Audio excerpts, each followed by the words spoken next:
எல்லாரும் எப்படி இருக்கீங்க? சூப்பரா இருப்பீங்க நம்புறேன். வணக்கம் நண்பர்களே, மலரட்டும் புன்சிரிப்பு வாழ்க வையகம். இன்னைக்கு மெட்ரோ மெட்ராஸ்ல நம்மளுடைய ஒரு ஸ்பெஷலான சப்ஸ்கிரைபர். ஏன் ஸ்பெஷல்னா, நம்ம போடுற எல்லா வீடியோக்கும் முதல் கமெண்ட் அவங்ககிட்ட தான் வரும்.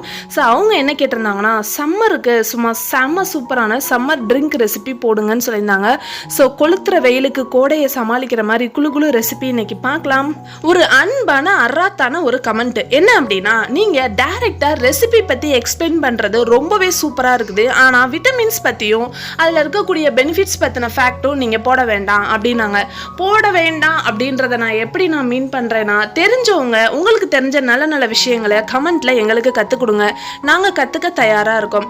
ஆனா என்ன விஷயம், நம்ம என்ன சாப்பிடணும், அந்த விட்டமின்ஸ் எல்லாம் நம்ம உடம்புக்கு என்னென்ன செய்யும், யாரெல்லாம் இதை சாப்பிடக்கூடாதுன்றது தெரிஞ்சாதானே இன்னும் நிறைய மக்கள் இதை வாங்குவாங்க, அடிக்கடி சாப்பிடுவாங்க, எல்லாருக்கும் செஞ்சும் கொடுப்பாங்க.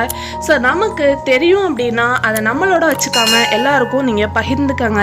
தெரியாத நிறைய பேருக்கு தெரிஞ்சுக்கிட்டு அதை சாப்பிட்டு பயனடைகிறதுக்கு ஒரு நல்ல வாய்ப்பாக இருக்கும். நான் அதனால் கிளிப்பிங்ஸில் கொடுக்குறேன், இன்ட்ரெஸ்ட் இருக்கவங்க ரீட் பண்ணி அதுக்கப்புறமா ஒவ்வொரு ரெசிபி பற்றியும் புரிஞ்சுக்கிட்டு அதை நம்ம அன்போட ஆசையாக சமைச்சு சாப்பிட்டோம்னா உடம்புக்கு எந்தவித கேடுமே வராது. ஸ்கூல் வாசலில் தாத்தா ஒரு கப்பில் போட்டு ஒரு பூரிக்கட்டையை வச்சு இடிச்சு கொடுப்பாரு. இன்னைக்கு கண்ணாடி டம்ளரில் செஞ்சால் லுக்காக இருக்கும் அப்படின்றதால நான் ஜீனியையும் பழத்தையும் போட்டு பருப்பு மத்த பெரட்டி வச்சு கிளாஸை உடச்சிடாம சும்மா நஜுக்குன்னு குத்தி கொஞ்சமாக நன்னாரி சர்பத்து அது கூட சேர்த்து செம சூப்பரான ரிச்சான கலரில் இன்றைக்கி நமக்கு செம அழகாக கிடச்சிருக்கு. என்ஜாய் பண்ணி குடிச்சிட்டு வந்துடுறேன். பார்க்கவே சூப்பராக இருக்குல்ல. டேஸ்ட் மட்டும் நல்லா இருந்தால் போதுமா, லுக்கும் நல்லா இருக்கணும்ல, அதுக்காக தான். ஸோ ஜூஸ் குடிக்கும்போது சூப்பராக, கடிக்கும்போது கிரன்ச்சியாக, டோட்டலாக செம மாசாக இருக்குது. தண்ணியான ப்ளூபர்ஸ் பார்க்க போலாம். தண்ணி பழத்தை தரையில போட்டு இந்த உருட்டுறீங்களேடா, இதுக்கு நான் தண்டவாளத்திலே தலைய வச்சு செத்துருக்கலாம். தஞ்சாவூர்ல தயிர் சோறு தாளிச்சு திங்கும் போது தயக்கம் வரல, தண்ணி பழத்தை வெட்டும் போது தயக்கம் வருதா?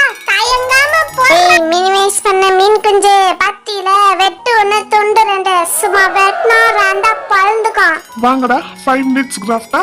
கஷ்டப்பட்டு டம்ளர்ல அப்படியே குத்துற மாதிரி குத்துவீங்களே, அப்பாடி மாட்டியாச்சு. அடப்படுத்த ஆமா, அவங்க டம்ளர்ல கட் பண்ணலடா, கட் பண்ண பழத்தை தான் டம்ளர்ல குத்துறாங்க. நல்லா ஜூம்ல பாரு. எவன் பார்த்த வேலைடா, எலுமிச்சம்பழத்தை சைடுல சொருக சொன்னா உள்ள போட்டது. எடுங்கடா வெளிய, எடுங்கடா. தண்ணி பழ ஜூஸ்ல எவன்டா புளிய கரைச்சு ஊத்துனது? நக்கி பார்த்தா ஒரே புளிப்பு. நல்ல வேளை நான் குடிக்கல. அவங்க மறந்தாப்ல லெமனையே உள்ள போட்டாங்கடா, அதனால தான் ஜூஸ் புளிக்குது. நல்லா இல்ல, வேணாம் சீச்சி, நான் குடிக்க மாட்டேன். ஐயோ இவங்களுக்கு மத்தியில காலம் கடத்துறது ரொம்ப கஷ்டமப்பா. அலாட்டாய்க்கடா தர்பீஸ், அலாட்டாய்க்க உன் மூஞ்சில புல்லு கட்ட தூக்கி வைக்க போறாங்கடா. புத்துணர்ச்சிக்குரிய பூனை, புதினாவை போடாத. டேய் கிறுக்கு பிடிச்ச கீழ்பாக்க பைத்தியமே, ஒத்த இலைய அழகுக்கு போட சொன்னா மொத்த இலையும் போட்டது எவன்டா?